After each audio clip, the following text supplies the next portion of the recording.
and welcome to The Year We Started a Podcast. It's a podcast born Phoenix-like from last year's podcast. I am your co-host, Jeff. And I'm your other co-host, Nick. And this is our podcast where we come together and talk about some things that are fun and interesting to us, despite the fact that we're a half continent apart. That's not the order that we normally talk about it. But in addition to that, Nick, we also talk about some news from both Mars and AFC Wimbledon, which is a funny thing because I accidentally said that intro from Dear Hank and John a while back. Nick, do you listen to Dear Hank and John? Like how? I don't. I don't know why. Yeah, but I don't. No, that's okay. That's actually good because that's going to make this a better experience for our listeners and you. Okay. So what do you know about AFC Wimbledon? Little. That's the team that's owned by Hank, or partially owned by John Green, right? Yes, partially owned by John Green. Okay.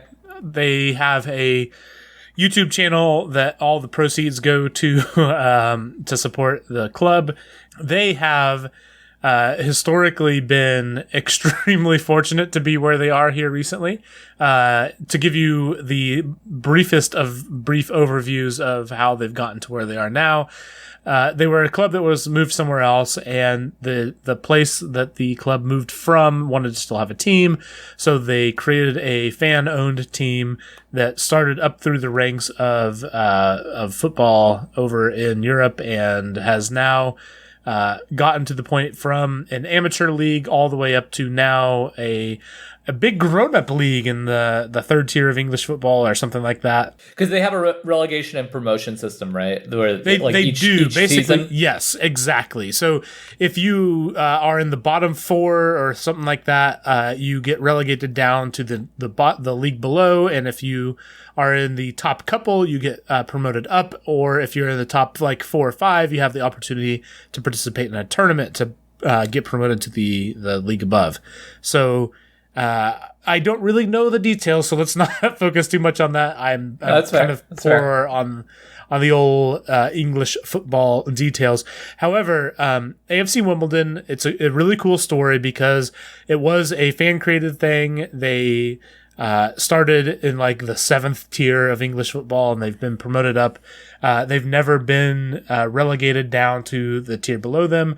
However, recently they've gotten to the point now where they've kind of outperformed themselves to some extent, in the sense that they are the lowest budget team in the league that they are in now. Hey. Which causes challenges. They recently, though, were doing well enough that they were able to rebuild the stadium in their old, like the old area where they used to exist, called Plough Lane, and it is now done, and they've started playing in that stadium. However, Nick, I'm not sure if you're aware or not, ticket sales in London football stadiums are a little bit down. That does check out, right? That does. I see. Okay, continue. So, like, if you're thinking of this from the standpoint of an owner, you've been very fortunate, or I guess all the fans are owners, but like from the team manager, you've been able to rebuild a stadium that is beautiful and now in an awesome area that will be able to bring in a lot of revenue. But that costs a lot of money, and there's not a lot of people to be able to currently bring in that revenue stream. So until people are allowed to be in the stadiums, that's going to be a bit of a challenge. Yeah. But this is the first year that they've had their stadium back in their old place in Plough Lane, and they have absolutely struggled all season long. Are they going to get relegated after getting that fucking so that was the thing, is like it was so heartbreaking to see them like get to the point where they finally have the revenue stream to put together a good team, and they're like freaking last place or close to last place all season long. But Nick, are they on like a crazy tear to stay alive? Please. Nick, they won 4 games straight with only 8 games to play. They literally needed to win, like, they needed to do that, which is just absolutely crazy. Because to that point, they had only won, like, I don't know, like half a dozen games. Like, it wasn't anything impressive at all. And they were so far gone. But they won 4 games straight. Since then, they have tied a game, and literally a couple days before recording this, actually it was yesterday afternoon, they were at this point, which is crazy. They are at a point now where if they win one game or they tie a couple games, they're basically good. There's only 2 games left. So we're getting close to the end of the season. They literally needed this so badly. Going into the most recent game, the team that they were playing against was one of the most likely teams to potentially knock them back down into relegation. And they were losing to them the entire game. And Nick, I'm not sure how familiar you are with soccer rules, but at the end of the game, they have stoppage time.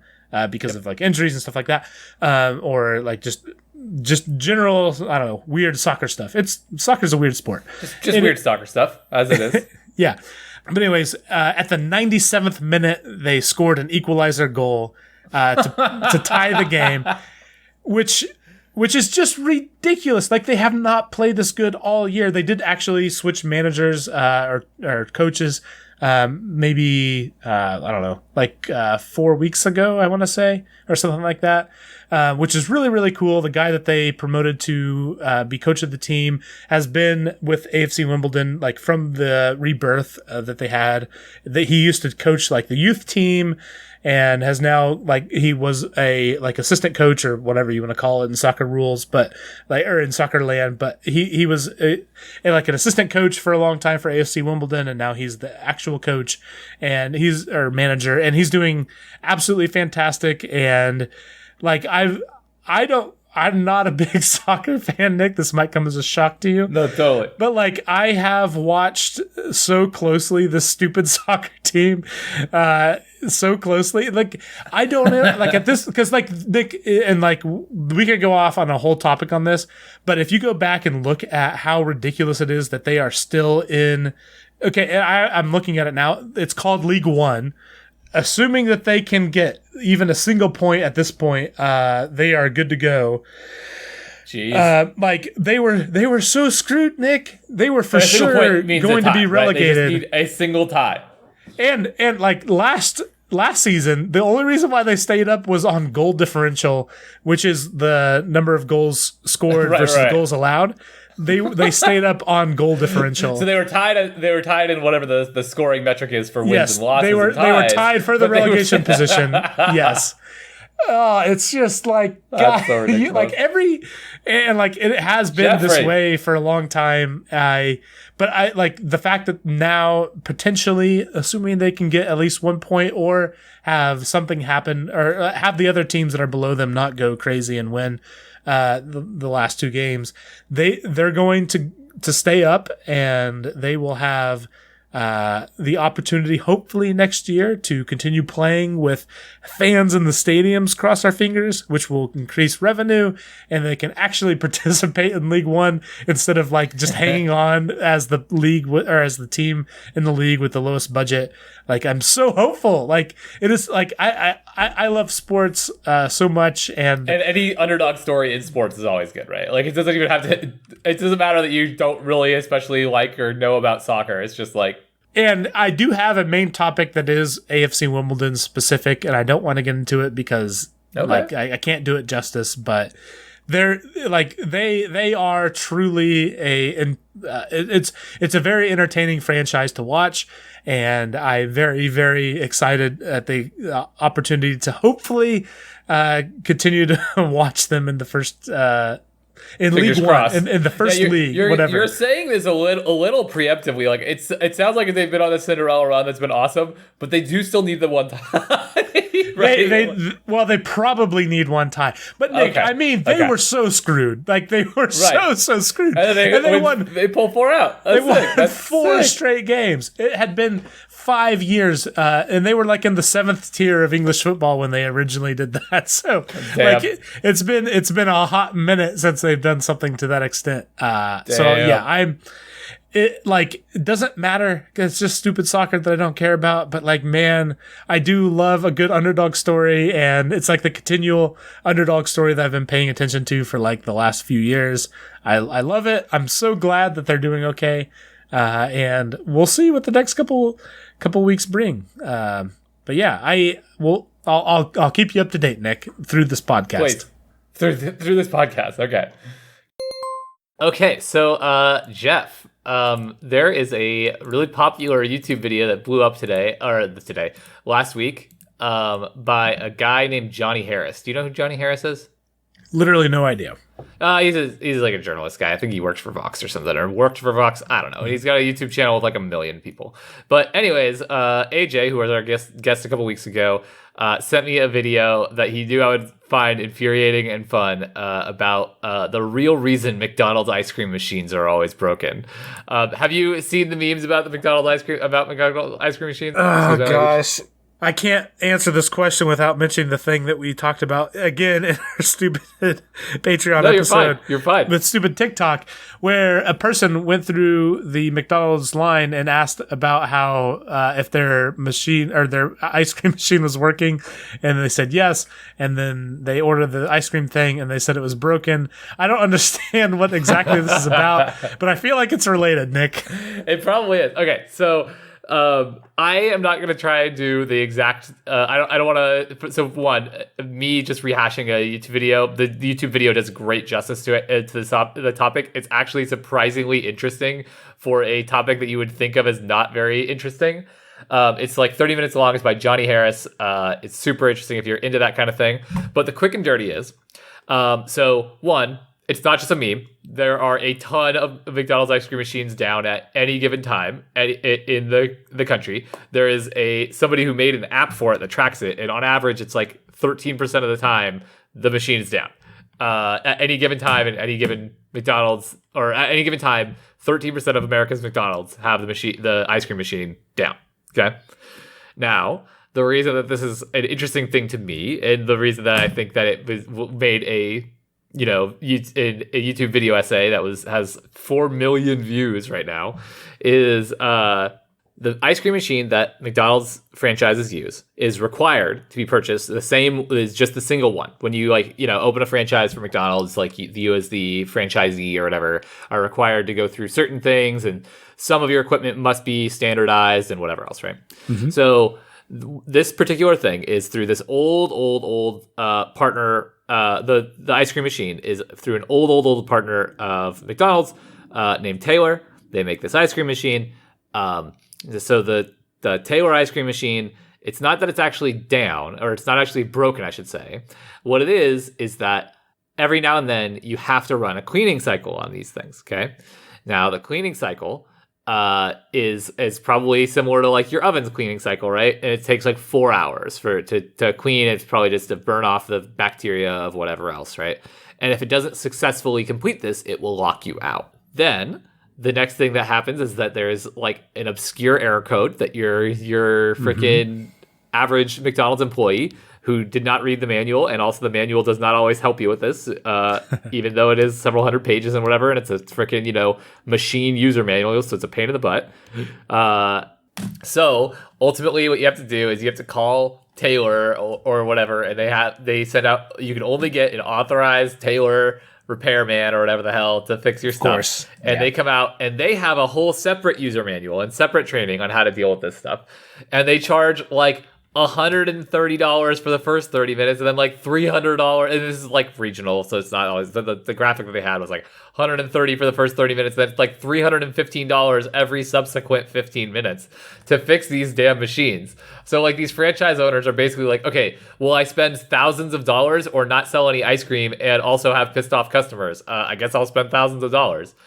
The video goes in a very big depth on the details of this, because there's a lot there. There's somebody who tried to make an app that in a device that like told the users what to do. Like it basically used the repair manual that the franchises don't get access to like build a little device that tells you what's actually wrong with it, and then sends you in an app and through emails and stuff more direct instructions on how to fix it yourself, so you don't have to call the repairman.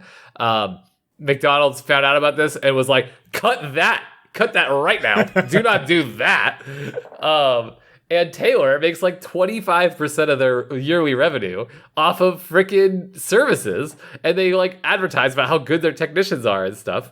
But they also make freaking ice cream machines for a bunch of other companies like Chick-fil-A and In-N-Out and Wendy's and whatever that don't have this issue at all. And the thing that I thought about and the thing that AJ brought up to me is that this is just planned obsolescence, and it's like the worst thing in the world about tech is planned obsolescence. And it's like, this isn't planned obsolescence in terms of it going obsolete, but it is planned failure so that they can charge you to fix it.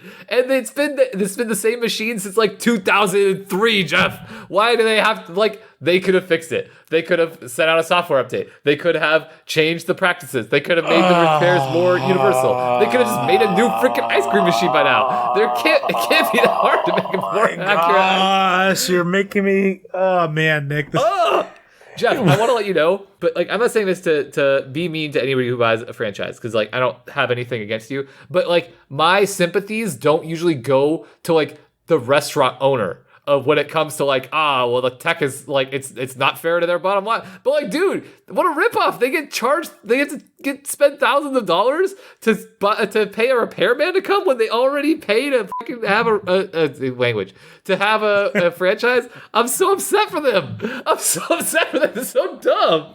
Oh my gosh. Man. Yeah. We could have an entire podcast about this.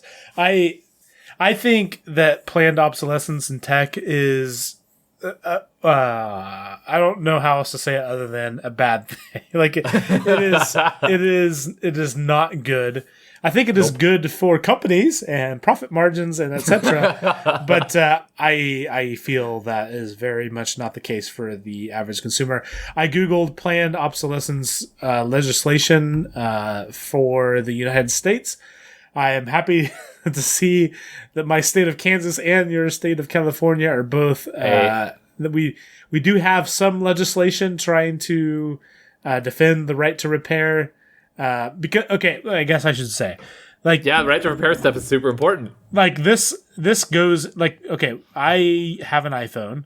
Yep. iPhones are notoriously horrible at their ability to be repaired by anybody. But I mean, even people that do it professionally for a living, like there are certain things that are just not great about that. And the industry is definitely moving toward a direction where that becomes more and more the case. That isn't by requirement. There's no reason that you can't replace a battery in a modern day smartphone. But batteries are cheap as hell. They're so cheap. But it is by design that is very difficult / impossible to do. And I think that is so messed up. Like, and it's by design that you have to go through an authorized repair person. Yeah. Otherwise, you void your warranty. And some of your devices will even flag you for doing so. They will recognize, hey, that's not a approved first party product that you put in here. I will shut down now. You shouldn't have done that. That was mean. And it's not okay. And not okay. Not to mention, there are purposeful software versions of this where Apple has done this, and very many other software companies have done this sort of thing where they will throttle performance in the quote unquote benefit of battery life to make things perform worse. Jeff, I just want to interrupt and I'll tell our listeners. So I used to work as a computer and phone repair tech back when the iPhone 6 got this, when this became like a controversy. Let me tell you, people weren't happy about it, Jeff. They were not happy at all. I don't want to also take this time to just dunk on Apple over and over again. I think Apple's had a lot of really high profile cases of this, but let me tell you, most freaking tech companies would love to throttle you so that you're like, oh, well, it's been my 2 years. I guess it's just time for me to go get the new phone or the new laptop, because 2 years is too long to have a wonder of technology. Yeah, and I like the thing is, I do feel like that there is benefit in tech companies like Apple or etc. like being able to convince people that they should buy the new shiny thing because that encourages people to buy things that then result in revenue that then results in the ability to innovate and we have better products. Like that iterative process is good. But I agree. I do feel like that should be because the tech is better, not because the thing that they bought 2 years ago is now crappy. And artificially crappy is the thing, especially that really sticks. It really does. And I will also say on the there's an environmental side too that stinks a lot. There's an environmental side that stinks a freaking lot because e-waste is like huge. And this isn't just, I mean, this isn't just tech too. I mean, you can see this in cars as well and stuff like cars, but just, I mean, we recycled a boatload of old products, on trade-ins or on like, just like, oh, it's defunct because you broke the screen and it, you don't want to buy a new screen. You want to go upgrade now. Cool. Okay. We'll deal with this hunk then.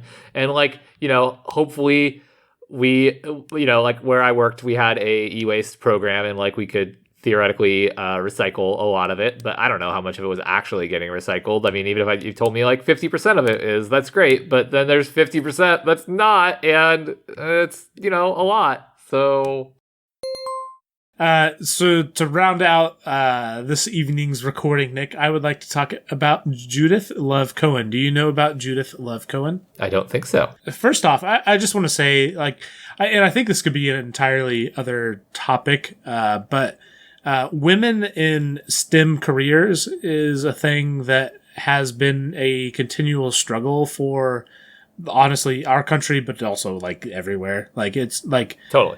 Which, if you're not familiar, what is it? Science, technology, engineering, math? Is that STEM? I believe so. Okay. Believe so. But the involvement of women in those sort of careers has always been a thing in our country that has not gone super well. And I like to highlight things where people kind of push against that grain. So she's a very interesting person and is a very interesting person that has worked in an area where I find very interesting, which she was a part of the Apollo program, specifically Apollo 13. I will get to that in a second. But so obviously there's definitely a reason why I know that she's done the work that she's done. She originally was a electrical engineer, but then kind of transitioned into the space sort of stuff. And she worked on the Hubble Space Telescope team. She worked on the tracking and data relay satellite team, which again is a whole other conversation. But she also worked, like I said, on the Apollo space program. Can I just say that the Hubble Space Telescope and the Apollo that's a pretty good resume. Like those two items are pretty good resume. And it really is crazy. She also was a very talented on the like kind of performing arts like front too. Dang. Okay. She did ballet sort of stuff and opera. That's kind of rude of her. That's kind of rude of her to be both like into successful with STEM and also creative and artistic. Like, could she leave a little bit for the rest of us? Because I didn't get both of those. I'll tell you that. Some of us get neither. And then when she retired, she actually also founded a children's book publishing company, which published more like it was like 20 something books before she died in 2016. Totally cool person. Did performing arts, also did lots of space engineering type stuff. Super cool. I just want to go through some of her life and some of the things that she did and talk a little bit about that. And I think it's really cool. That is really cool. This is obviously like a easy call. Did you see Hidden Figures? I have not seen Hidden Figures. Should I have? It's about So So I don't see movies nearly enough, and this is a movie that I was supposed to see like 3 times with coworkers, and every time it just fell through. And it's just a story of me not being good at going and seeing movies. But it's about I need to watch it. I I know what it is now. Yeah, I for sure need to watch this. This was a movie that came out the year that my son was born, so therefore got tossed to the wayside. Yeah, exactly. But continue. This is a very much hidden figure sort of segment here. So yes, honestly, you should probably stop listening to our podcast and go watch that show. It kind of gives the same spirit of the thing, just a different story. But yeah, she's a very driven person. She kind of, and I really love this sentence because it really resonates with myself. By 5th grade, Cohen's classmates were paying her to do their math homework. She was often the only woman in her math classes, and she decided that she wanted to be a math teacher. Not that I was the only woman in my math classes, but I assume. Yeah, thank you. I actually looked up some of the STEM statistics for people these days, and back in 1980, not even 10% of engineers were women, both in study and in profession, which is just crazy. And it is even, honestly, not that much better today. Like, we still really suck at that. It's gotten a little bit better, but still something that we need to grow on a lot. And for sure. Just, anyways, one of the things that she worked on while working for NASA was the Abort guidance system on the Apollo lunar module, and which I assume Abort guidance system means to abort out of a dangerous situation. Yeah, basically. Seems important. It is important if it matters, and turns out it did quite a lot. So if you're not familiar, Apollo 13 didn't do so hot and needed to return to Earth. It wasn't going to be able to land on the moon and complete its mission. And the Abort guidance system was exactly what ended up being used in order to make that be a success. And frickin' Tom Hanks and company did a fantastic job of doing it justice in cinema. But you have to assume that it's actually most of the work is from whatever program is like guiding and fixing the problem or guiding you out of it. Yeah, like what I was going to say is like there's so much emphasis put on the scientists that like all did the war room thing where they thought of all the different ways to make all that happen, but at the end of the day, the reason why that was able to even happen in the first place was because of people like her who made that even a possibility. And that doesn't get a lot of press, and I think it should. Like, the fact that there was such a robust ability for the agility of the Apollo 13 program to be able to reuse stuff that was supposed to be used to go on to the moon and to make it back home, that could be reused in the middle of everything that was going on to be, a thing that was the catalyst to make it back home to Earth and to slingshot back around the moon. Like, what on? Like, it is absolutely mind-boggling. The word slingshot back around the moon. Like, yeah, that's a little mind-boggling is the exact right word for that. Yeah, like absolutely crazy. So she did that, and like I said earlier, she would also go on to do work in children's book publishing. During her funeral, one of her sons, that has now gone on to do lots of cool, good work in like GPS technology and smartphone technology. Of course, like if you would expect no less with having a mother like that. But she definitely thought that her work on the Apollo program was, one of her best works. Like, she was so dedicated to her craft. He shared one of the stories about how this wasn't specific to the Apollo crisis, but when she was working on the Apollo program, she had started working on some stuff and was working on a problem, but she was pregnant at the time, and went to go have a baby, and she printed off, like, she went to work on the day that she had her child. So she went to work, printed off the stuff that she was working on currently, and while she was in labor and the day after, finished the problem and sent it off to her boss, like the solution to everything. And Nick, what a badass! What, like, totally badass? Yes. The kid that she gave birth to during that story, Nick, was Jack Black. This is Jack Black's mom. Hold on. I just want to put out. So the one brother was freaking was a scientist who worked on GPS and smartphone stuff, and also Jack Black. That's a really wide range for the two brothers to turn out. That's great. Like in reading this story, which I had caught on to and tossed into my list of things to talk about a while back, and I saw it pop up again. I'm like, man, I just need to talk about this thing. I think that is so interesting because, like, if you're young Jack Black and you have the most badass mom ever, and you have your older siblings that are, like, one of them is like this crazy just want to do your own thing, right? And she is a person who participates in ballet and, like, knows this, like, the artistic side of things. That's a good point too. And is now, like, later in life doing children's book stuff.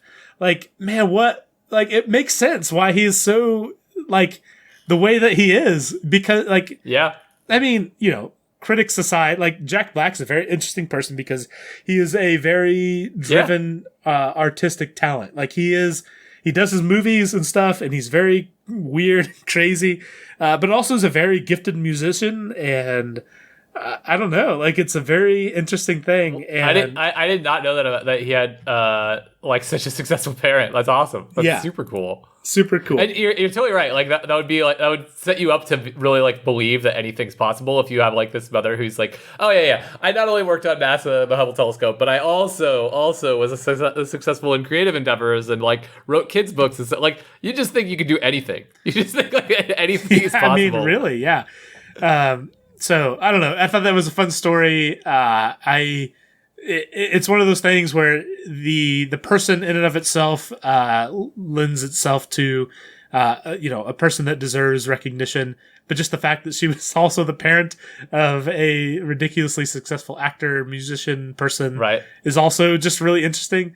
I don't know, like, that was a very cool thing. Anyways, I just wanted to share that. And to go back to the story of her working through the day she gave birth to a child. Whether I assume she didn't actually work on the project while mid labor, right? But, like, freaking dude, I think I have a pretty good pain tolerance, but my work ethic goes away when I'm, like, incapacitated. What a badass to be, like, so driven and focused to be like, no. I've got a problem in my head. This is fine. I'll deal with it. Yes, I'll be tired after giving birth or whatever, but I'm gonna finish my work. I got a problem to solve. Oh, what a man! Badass. As a person who has watched the process happen twice, I should assure you that we should stop giving our opinions on it literally immediately. Well, my only opinion is that's got to be worse than anything I've dealt with. So if you can do anything at all, if you're even willing to speak to a human being, then kudos to you. Sure. Yeah, we should quickly step away from that. But no, yeah, I thought it was really cool, and I think that more of these type of people should be things that we talk about in the public discourse of, like, like, honestly, she is a totally badass woman, and she has a very cool story. Has some cool kids too. So it was a fun thing. If you enjoyed the show, like we mentioned at the top, we have our Patreon-only podcast. The year we started another podcast, really cleverly named. You can support us at patreon.com/TYWSAP, TYWSAP. But most importantly, you can share this with a friend. That is how we grow this thing. There's literally almost no podcast that I listen to that wasn't something that somebody had mentioned to me at some point that I should check out. So if you can and are willing, please share that with a friend. You can also follow us on Twitter, Facebook, Instagram, TikTok, YouTube, anything, honestly, other than Snapchat, at TYWSAP, TYWSAP again. You can enjoy all of the fantastic constant updates that we always do very consistently on all those social media channels. Like we're so active always. You know me. It's me, really. It's all my brainchild. You're all welcome for my constant activity. The yes. Nick is our social media manager, so if you have any complaints, please direct them toward him. Hold on a second. But yeah, of course, all those things aside, so thank you so much for listening. And Nick, thank you so much for taking the time and potting with me. You're welcome. This has been the year we started the podcast. Thank you for listening.